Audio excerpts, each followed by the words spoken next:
Kan kita ngebahas tema lain nih Bang, soal Abang saat ini kan mungkin sudah bebas nih ya Bang ya. Ya, Terus soal permasalahannya dengan Nikita Mirzani sendiri mungkin seperti apa sih Bang? oke. Saya bebas di tanggal 31 Desember jam 8 pagi ya. Jadi kemarin memang saya kena vonisnya itu di 8 bulan, subsidiar 250 juta, kurungan 6 bulan. Kalau misalnya subsidiarnya nggak dibayar 250 juta, saya harus menjalankan 6 bulan lagi kurungan.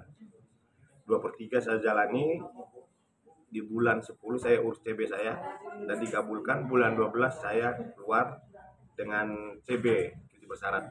Tanggal 29 bulan 2 kemarin saya udah bebas murni dan udah ada suratnya.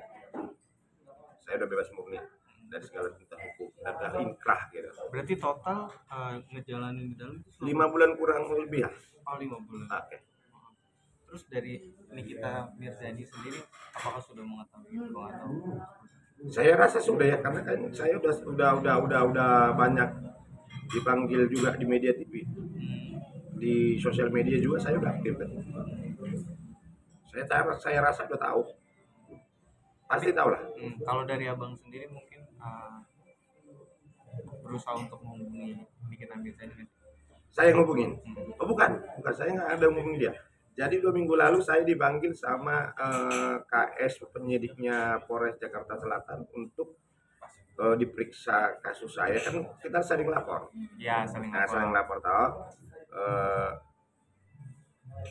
saya sampaikan kemarin sama penyidiknya untuk sementara di cooling down dulu karena saya mau tenang dulu, mau istirahat dulu. Bukan berarti kasusnya ditutup, enggak, lanjut kan begitu. Jadi kalau masalah laporan aku sama Mbak Nikita masih jalan kok. Udah naik tahap penyidikan. Oh, udah nih. Sebenarnya kan dulu udah tersangka kan, tapi berubah tiba-tiba jadi saksi lagi kembali. Yang itu yang kemarin ramai itu kan, tapi itu saya nggak permasalahkan. Itu oke lah, nggak apa-apa. Berarti dalam artian di sini memang dari kasus Abang yang melaporkan Nikita Mirzani memang sampai detik ini masih berjalan ya Bang? Masih berjalan. SPDP-nya juga kemarin baru saya terima kok. Dan kemarin kalau nggak salah 1 minggu lalu di Polda Metro lagi. Kayak handphone, flash disk, akun semua udah ditarik semua untuk digelar. Gitu. Bang, mungkin menanggapi sedikit nih Bang soal ini kan lagi ramai juga nih soal perseteruan antara ibu dan anak antara Nikita Mirzani dan juga Loli nih Bang ya. Maksudnya yang kita tahu juga Nikita Mirzani sudah menghapus nama Loli di kakaknya Nikita Mirzani sendiri gitu. Mungkin Abang sebagai tanggapannya seperti apa sih Bang mungkin melihat kasus itu? Kalau saya tanggapinya ya namanya anak sama ibu itu nggak bisa dipisahkan kan, mungkin itu hanya emosi sesaat mereka doang, itu nggak bisa dipisahkan apapun ceritanya kan itu ibunya itu anaknya ya kan. Ya kalau saran aku ya berbesar hati aja lah, kalau misalnya memang si Lolinya yang selama ini bandel ya minta maaf ibunya, sebaliknya juga kalau misalnya memang ibunya merasa anaknya bandel ya anak ibunya ya kasih tahu dengan baik, itu aja sih. Dan Kan memang nggak mau ikut campur juga urusan mereka kan gitu kan. Yang penting kita doakan supaya damai baik-baik aja gitu. tapi kan ini kan mungkin bisa dibilang terlalu kelewatan nih sih Bang, maksudnya sampai mungkin kalau semarah-marahnya orang tua ke anak juga nggak sampai ngapus. Kalau ini kan benar-benar ngapus, tandanya kan memang sudah tidak menjadi anaknya lagi gitu Bang, secara tidak langsung gitu. Mungkin seperti apa Bang menurut Abang? Nah itu tadi kembali lagi, mungkin ya buat si Mbak Nikita mungkin udah terlalu sakit hati dengan kelakuan anaknya, kita nggak pernah tahu.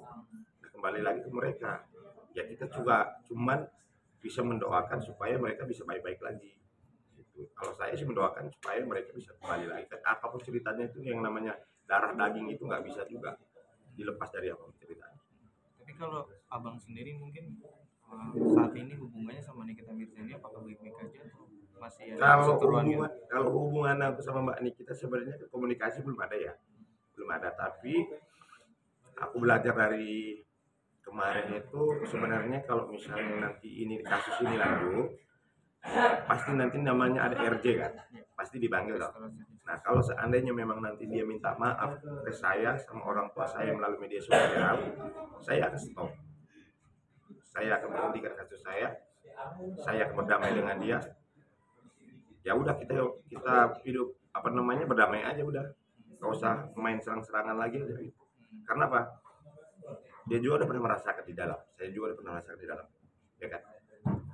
Kalau laki-laki, oke lah di dalam itu bisa apa aja. Kalau perempuan kan agak ini ya, kasihan juga nanti kalau seandainya memang nanti ini kasus ini naik, dia masuk, dia punya anak kecil kan kasihan. Artinya di sini aku Lugowo ikhlas kalau misalnya dia berani minta maaf ke orang tua saya dan saya melalui sosial media.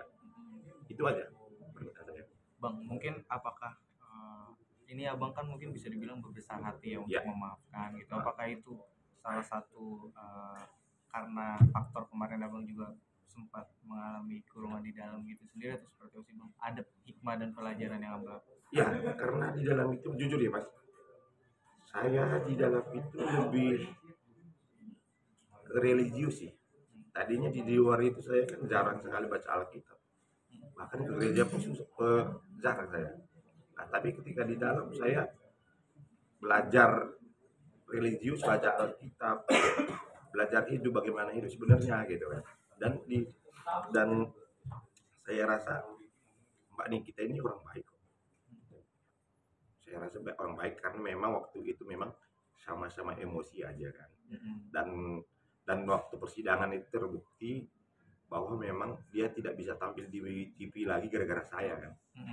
Nah, ya kan karena saya laporin dia 3 kali ke KPI dan dia nggak bisa lagi muncul di TV sampai sekarang kan. Itu yang bikin dia emosi sebenarnya. Padahal waktu sidang pertama itu kita udah maaf-maafan.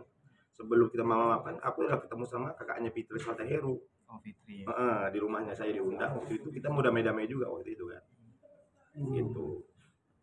Oke bang, mungkin terakhir bang, ada pesan nggak sih bang yang abang sampaikan gitu Sama siapa? ke Nikita, mungkin ada pesan?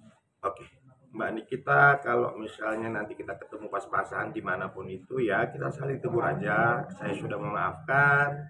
Kalau masalah laporannya nanti naik, kita RJ. Kalau misalnya memang Mbak Nikita nanti minta maaf ke saya melalui media dan ke orang tua saya, pasti saya cabut laporan saya. Kita damai, kita berteman. Karena kan aku sama Mbak Nikita pernah 3 kali bintang tamunya diundang di acaranya dia kan. Gitu. Dan yang pasti ini pelajaran yang saya ambil waktu saya di dalam itu ya, saya di dalam itu banyak melihat bermacam orang. Di dalam itu warga binaan ada sekitar 3.600 yang notabene di dalam itu warga binaan itu hanya 800 kapasitasnya sebenarnya, tapi karena kapasitasnya terlalu banyak itu 3.600 lebih itu, jadi kalau melihat orang itu udah kayak serem gitu. Dan di dalam itu banyak orang ternyata tidak salah tapi dimasukkan ke penjara. Contohnya ada ketangkap orang kasus narkoba positif, BB-nya 0,3 gram dan dia memang pelaku aktif. Oke. Sedangkan surat edaran Mahkamah Agung BB di bawah 0,5 gram itu wajib direhabilitasi. Nah, sedangkan mereka di penjara ada ancamannya 4 sampai 7 tahun. Itu ada 5 orang yang saya selamatkan kok. Saya suruh mereka ngajuin PK dan saya bantu dari dalam. Begitu ngajuin PK, kita bikin asesmen, keluarganya maju, tunggu 3 bulan mereka keluar pulang. Gitu. Banyak saya selamatkan di dalam. Dan saya juga di dalam kan orang tahu saya lawyer ya. Kayak misalnya kayak Bupati Banjarnegara kemarin kasus korupsi baru meninggal. Nah, konsultasi ke saya juga. Beni Cokro juga ketemu sama saya di dalam. Banyak orang-orang hebat saya ketemu di dalam. Artinya banyak pelajaran juga yang ya itu ya pelajaran yang saya ambil di dalam gini, ternyata berteman sama orang-orang yang yang rendah itu, yang ibaratnya ekonominya pas-pasan itu, kurang mampu itu lebih enak, lebih nikmat. Hah? Mereka itu pure benar-benar memang berteman.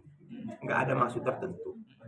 Kalau misalnya selama ini gue berteman sama orang-orang yang selevel sama gue ya, gue nggak mau berteman sama orang yang di bawah gue, berteman selevel gue sama yang di atas gue. Tapi ada maksud tertentu. Kalau ada manfaatnya gue temenin, ya kan? Kalau di sana enggak, benar-benar memang mereka itu butuh orang yang melindungi mereka gitu. Dan selama di dalam itu,